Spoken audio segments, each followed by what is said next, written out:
So tapos na tayo sa ating latag dito sa second floor.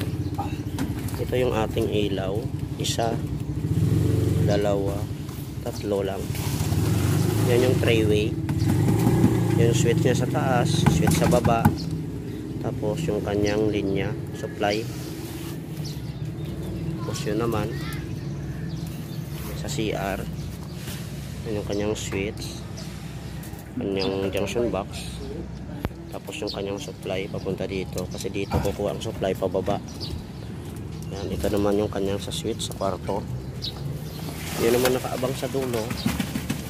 Yan yung abang para pa third floor naman, para sa ilaw ulit pa rin, supply ng ilaw dadaanan. Tapos yung sasaksakan, yan.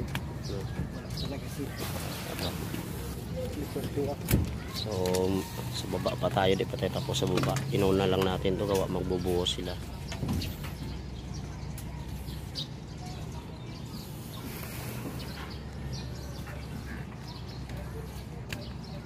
Natapos na naman tayo sa yung ginawa na electrical. So malupit na tiktikan ang ginawa natin kasi walang abang to. Yan yung panel natin, nilusot ko dun sa may ilalim ng biga, tago sa likod. Yan yung linya natin, yung source, tapos yung dalawang linya na saksakan outlet doon sa likod, dinaan ko at saka inakit ko sa taas. Yan, so ito yung ating saksakan. Yan, dinaan natin sa dingding, tapos sa sahig kasi matagal pa magta-tiles, kaya sa sahig na natin binaon. Saksakan natin, baon na yan sa ilalim lupa ng flooring. Yan yung ating switch. Tapos din ko dinaan sa taas yung ating linya. Yan. Yan kasi nga hindi nga naabangan to. Ang naabangan doon lang sa taas, pero hanggang dyan lang. Yung papuntang panel wala. Yan yung kanyang sa CR. Yan yung switch nya.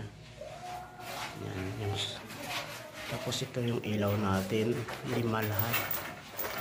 2 sa labas. Yan yung isa. Saksakan natin, tagusan. Yan, tagusan yan. Tagus. Yan. So dito na lang, babuch.